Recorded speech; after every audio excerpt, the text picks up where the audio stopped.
ನನ್ನ ಶಿರಸಾಷ್ಟಾಂಗ ನಮಸ್ಕಾರಗಳನ್ನು ಸಲ್ಲಿಸುತ್ತಾ ಇವತ್ತು ರಾಯಬಾಗ್ ಪಟ್ಟಣ ಮಾತ್ರವಲ್ಲದೆ ಇಡೀ ಅಖಂಡ ನಮ್ಮ ಭಾರತ ದೇಶಾದ್ಯಂತ ಏಪ್ರಿಲ್ 27ರಂದು ಗೋಮಾತಾ ಗೌರವ ದಿನ ಅಂತ ಹೇಳಿ ಆಚರಣೆ ಮಾಡುವಂತಹ ಒಂದು ಹಿತದೃಷ್ಟಿಯನ್ನು ಇಟ್ಟುಕೊಂಡು ಭಾರತದ ಸಹಸ್ರಾರು ಲಕ್ಷಾಂತರ ಕೋಟ್ಯಾಂತರ ಹಿಂದೂಗಳ ಒಂದು ಕನಸನ್ನ ನನಸು ಮಾಡುವ ಈ ಒಂದು ದಿನ ಸಾಕ್ಷಿಯಾಗಬೇಕಂತ ಅನ್ಕೊಂಡು ಈ ಒಂದು ನಿಟ್ಟಿನಲ್ಲಿ ಇಡೀ ದೇಶಾದ್ಯಂತ ಏಕಕಾಲಕ್ಕೆ ಅಖಂಡ ನಮ್ಮ ಎಲ್ಲ ದೇಶದ ಸಹಸ್ರಾರು ಗೋಮಾತೆಯ ದೇಶಭಕ್ತರು ಹಾಗೂ ಎಲ್ಲ ಹಿಂದೂ ಸಂಘಟನೆಯ ಹಿಂದೂ ಪರ ಕಾರ್ಯಕರ್ತರು ಕೂಡಿಕೊಂಡು ಇವತ್ತು ಮಾನ್ಯ ತಹಸೀಲ್ದಾರ್ ಅವರ ಮೂಲಕ ಗೌರವಾನ್ವಿತ ರಾಷ್ಟ್ರಪತಿಗಳು ಹಾಗೂ ಸನ್ಮಾನ್ಯ ಶ್ರೀ ಪ್ರಧಾನಮಂತ್ರಿಗಳು ಮತ್ತು ಗೌರವ ರಾಜ್ಯಪಾಲರಿಗೆ ಹಾಗೂ ಎಲ್ಲ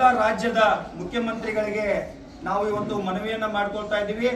ಈ ಮನವಿಯನ್ನ ಮಾಡಿಕೊಡುವಂತಹ ಉದ್ದೇಶ ಇಷ್ಟೇ, ಗೋಮಾತೆಯ ಗೌರವವನ್ನ ಹೆಚ್ಚಿಸಬೇಕು ಅಂತ ಹೇಳಿ ನಮ್ಮ ಒಂದು ಕೂಗಿದೆ. ಕಾರಣ ಗೋರಕ್ಷಣೆಗೆ ಸಂಬಂಧಿಸಿದಂತಹ 3 ಪ್ರಮುಖ ಮನವಿಗಳನ್ನ ನಾನೀಗ ಹೇಳ್ತಾ ಇದ್ದೀನಿ. ಗೋಮಾತೆಯನ್ನ ರಾಷ್ಟ್ರಮಾತೆ ಅಂತ ಹೇಳಿ ಘೋಷಣೆ ಮಾಡಬೇಕು ಹಾಗೂ ಗೋವಿನ ಸೇವೆಗಾಗಿ ಕೇಂದ್ರ ಕಾನೂನನ್ನ ರೂಪಿಸಬೇಕು ಮತ್ತು ಭಾರತದಲ್ಲಿ ಈಗಾಗಲೇ ನಡೀತಕ್ಕಂತಹ ಗೋ ಹತ್ಯೆಯನ್ನ ಸಂಪೂರ್ಣವಾಗಿ ನಿಷೇಧ ಮಾಡಬೇಕು. ಈಗಾಗಲೇ ಇರ್ತಕ್ಕಂತಹ ಸಂವಿಧಾನದ 48ನೇ ವಿಧಿಯಲ್ಲಿ ಕೆಲವು ತಿದ್ದುಪಡಿಗಳನ್ನ ತಂದುಕೊಂಡು ಈ ಕಾಯ್ದೆಯನ್ನ ಇನ್ನಷ್ಟು ಬಲಿಷ್ಠ ಪಡಿಸಿಕೊಂಡು ಭಾರತ ದೇಶದಲ್ಲಿ ಸಂಪೂರ್ಣವಾಗಿ ಗೋ ಹತ್ಯೆಯನ್ನ ನಿಷೇಧ ಮಾಡಬೇಕು ಅನ್ನುವಂತಹ ಹಿತದೃಷ್ಟಿಯನ್ನು ಇಟ್ಟುಕೊಂಡು ಇವತ್ತು ಸಂಪೂರ್ಣ ಅಖಂಡ ಭಾರತದಲ್ಲಿ ಸಹಸ್ರಾರು ಹಿಂದೂ ಕಾರ್ಯಕರ್ತರು ಹಾಗೂ ಸನ್ಯಾಸಿಗಳು ಕೂಡ ಈ ಒಂದು ಅಭಿಯಾನದಲ್ಲಿ ಭಾಗಿಯಾಗಿದ್ದಾರೆ.